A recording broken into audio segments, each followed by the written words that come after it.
up, Talk to 'em family, friends, newcomers, old comers? This is Talk to 'em. This is your host, the one and only Goods. If not us, then who? If not now, this is Talk to 'em, and we are going to talk to them. Today we got a few interesting topics, whether it goes from Joe Biden starts on the gun violence epidemic, to the George Floyd case, to the voting laws in Georgia. Today we're going to get right to it. I hope everyone has had fun, safe holidays. Easter just passed. And I hope everyone is ready to get back into the flow. We're going to get more up into posting our videos, making sure that our content steady flowing. Next week, we got a good one coming for you guys. It's going to be called the Black in America episode. We're going to have a few interesting guests on there, so I can't wait to host that one. But without further ado, we're going to get into the episode that we have today. All right, check me out.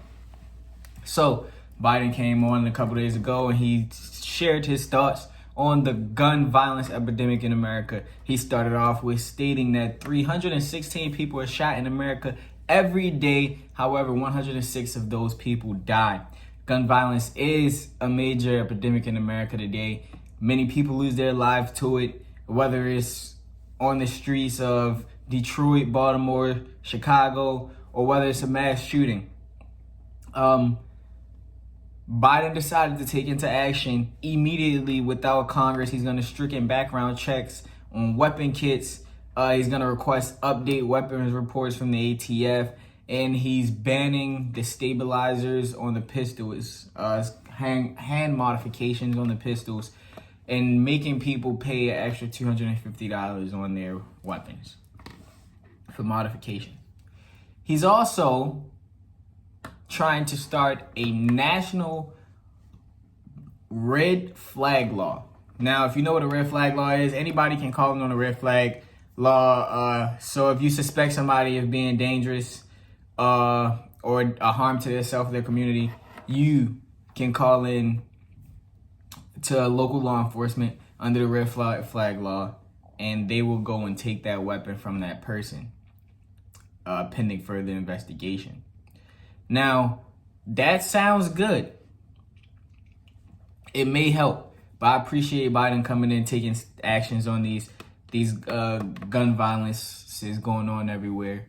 Not many politicians are able to do something about gun violence. Many say they will do something about gun violence, and gun violence becomes a major platform for many politicians. However, he has decided to take action without Congress immediately, and then he's going to urge Congress to put in new laws. What he also mentioned was gun violence in America costs Americans $280 billion per year. That's on hospital fees, legal fees, funerals, and rehabilitation. Now, if we are to get these gun laws into action, we can cut off many of those, take billions out of that budget, and we can put it elsewhere as far as housing, education, and so on. So I do applaud him for speaking out on the gun violence in America. As you know, gun violence is something that has constantly been going on in America, and it doesn't look to be going down. He also mentioned the fact that every month, 53 women are shot by their partners. Domestic violence is very rare. It's real. And I want everybody to know that if you see something, you need to say something. Many people see domestic violence and they decide not to speak up on the issue.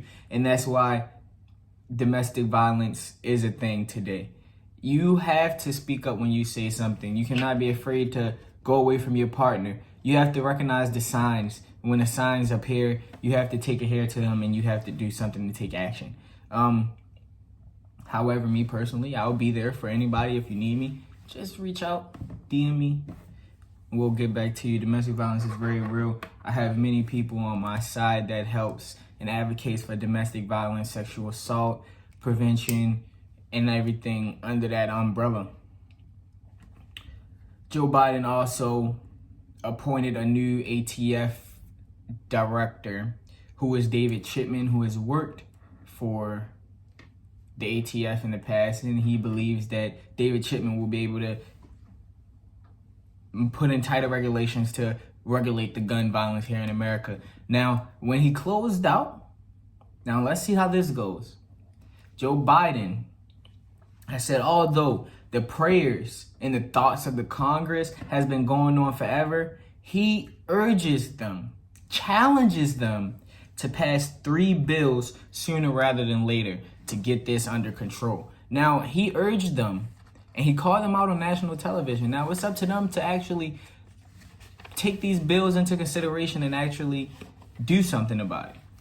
People are dying every day, and quite frankly, I don't know if everybody else is, I'm pretty sure. I'm tired of seeing RIP on my timeline. I'm tired of seeing if I could only have one more chance with you. I'm tired of seeing that. So we need to do something about this gun violence here in America, or else it's just going to keep getting worse and people are going to continue to die. I don't like death. I'm sure nobody else likes death. So Senate leaders, congressional leaders, I urge you to do something. Now, we know President Biden has been having his ups and downs. He's been very forgetful, stumbling a lot.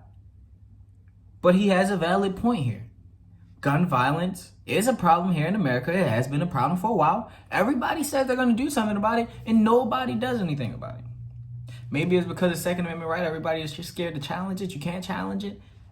You have to do something, though. We can't keep falling back on, we can't do something about these guns because the Second Amendment right protects it.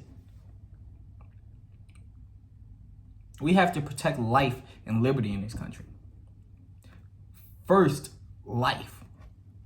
We have to control the gun flow in this country. We have to control the gun regulations in this country to protect and preserve life of the citizens of this country. Now, I'll let that sit for a little bit and let people think about that. We have to do something about the guns in America, the gun flow, the gun violence, stricken the background checks, stricken who can get the guns, where these guns can go. Stop giving them to everybody. We have to do something to preserve life in this country. Now that we've talked about gun violence, and I know that's a very touchy topic, we're going to go into a deeper topic here. One that may touch a few hearts. It's the George Floyd case. Everyone knows about the George Floyd case going on here today. Just in case if you don't know about George Floyd was a 46-year-old man who died while being arrested by Minneapolis police officer Derek Chauvin on May 25th, 2020. Now, Floyd was accused of purchasing cigarettes with counterfeit $20 bill. Now, Chauvin is being charged with second-degree murder. Chauvin killed Floyd while 3 other white police officers stood by. One of them of another nationality. I don't really know his nationality, so we won't speak on it, but he is of Caucasian descent. We're talking about Taulo,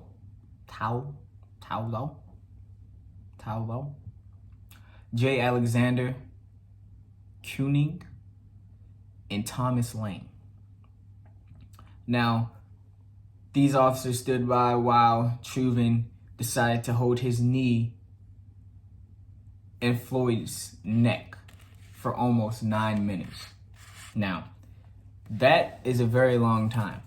Now, if anybody knows about the knee to neck procedure, it has been banned in many other states.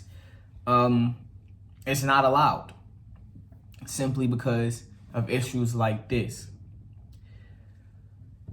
It's only allowed by the Minneapolis Police Department if someone is actively resisting. Now, as you can see from the video, Floyd was actively resisting in the beginning before Chauvin decided to show up. He was saying he was claustrophobic. He didn't want to get into the back of the police cruiser at Chauvin. Now, you can hear Floyd saying, "I can't breathe," Your knee is on my neck. He said it 16 times in 5 minutes. 16 times in 5 minutes. How many times does an African-American man say, I can't breathe, I can't breathe, I can't breathe, before you decide to let up? Now, you may also think about this case. You may also be, this happened before. Yes, it did happen before. It happened to Eric Garner, who was killed by NYPD officers July 17th, 2014. He was placed in the chokehold until he passed out and died. He also said, I can't breathe, I can't breathe, I can't breathe, and nothing was done about it. Now, even after Floyd said he couldn't breathe, Officer Lane asked Officer Truven, should we roll him on his side? What did Officer Truven say? No. It's fine, we're going to leave him there. Now, Truven's team is arguing protocol. It was protocol for it to happen. To sum up what they're talking about, his legal team claims that Officer Truven took the necessary measures to de-escalate the situation due to the fact that Floyd was stronger than the other 3 officers and actively resisting. So he took the necessary protocols to de-escalate the situation. De-escalate the situation? Sir, Truven's knee was on this man's neck for 8 minutes and 46 seconds of constant pressure on his airway. So when did we decide to understand that the situation was de-escalated? Was that 1 minute in, 2 minutes in, or 8 minutes in? I guess it took 8 minutes in, because even after Floyd passed out and was unconscious, unresponsive, Truven kept his knee in constant pressure on his neck until EMS arrived and told him to come up. Even after the EMS arrived and told him to come up, they put him in an ambulance. At first, when it was called in to the EMS, it was a code 2. It was an injury to his mouth, bleeding from his mouth. Then it was quickly upgraded to a code 3 because he was unconscious at that time.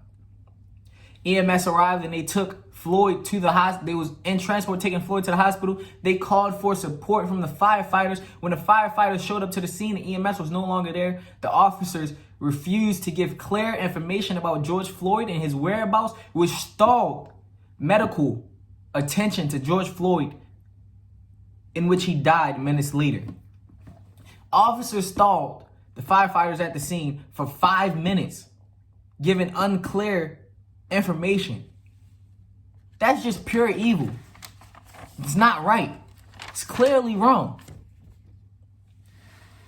And the crazy thing about this is a witness has been brought in. Many witnesses have been brought in from the scene, and everybody testified about it.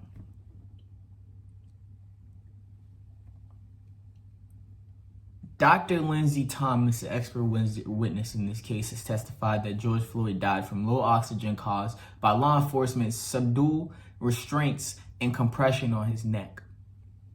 So we know that's how he died. That's clear in the video. Witnesses have testified that they told Truven to get off of his neck. Those other 3 officers stood by and watched as it happened. A 17-year-old boy that was out there watching and recording. Could have been somebody younger out there. Right? With all of these witnesses, with all of these cameras, it is sad that we still have to sit back and watch this case and wonder, will he be charged with murder in this case? We have to sit back and watch and see if justice is going to be served or if he's going to get let off. Why should we have to wait? Some people stay up nights, sleepless, wondering if he's going to be charged. Police brutality has been a problem in this country for far too long. Something has to be done about it. Something. We march. We protest. People like me speak on podcasts. We voice our opinions for the people. We voice our opinions and our facts to the people who can't voice their voices by themselves. How long do we have to sit back and wonder how long this is going to go on in this country? This very country that we helped build. Something has to be done. Something seriously has to be done. People are dying. Whether it's to gun violence, police brutality, domestic violence, violence in general, people are dying in this country on a daily basis. But what can we do? That's the question I ask you guys. What can we do? What do we do when we have done everything that we could do? When we have exercised our rights? When we have continuously tried to exercise our rights and it's constantly being taken from us? All I ask is that we as a people be the change that we so truly desire. And not only be the change that we so truly desire, but demand the change that we so truly desire on a constant and daily basis, no matter what's the cause. Now let's look at SB 202, Senate Bill 202. The bill that is being put up for Georgia state law as a result of the voter turnout in the 2020 election. This bill will allow individual Georgian citizens to file an unlimited number of challenges on the eligibility of particular voter, effectively increases the number of opportunities for newly centralized election authorities and exercise their power to disqualify Democrats. It would also impose new limitations on ballot drop boxes that effectively ban their widespread deployment outside the governor-declared emergency. Require voters to submit photocopies of their photo IDs as part of vote-by-mail application. It also creates a voter fraud hotline to allow people to anonymously complain about fraudulent behavior at the polls. It also allows poll workers to give people water and food while in line, which can be used as a persuasion technique to vote for one specific candidate. Now, I just want this to be known that all of these laws are not a result of voter fraud, but in fact, it's a result of the voter turnout there in Georgia. We have to be aware of our rights. If these laws are put into action, it can cut many votes for the next upcoming election, putting Republicans on top in Georgia, forcing Georgia to vote one way. Now, this is for the people to look up, and this is for the people to take into consideration that we have to be aware of the people that we are voting for, the people that we are putting into office to make decisions for us. But as usual, this is Talk to Them. And we're always going to continue to talk to them. We're going to stay on top of the current laws trying to be passed in Georgia. And we're going to keep fighting. Because that's what we do. That's what we do. We have to be protected via our 15th Amendment to vote. Now, on Talk to Them, you know our favorite saying, if not us, then who? If not now, then when? I'm going to stay updated on these topics. I hope to see everyone viewing this episode and also viewing our next episode that's going to be recorded next week with a couple special guests. It's going to be titled Black in America. We're going to take the thoughts of people. We're going to keep rolling. Hope to see you all again. Thank you for tuning in to Talk to Them with yours truly, the one and only Goods. See you next time.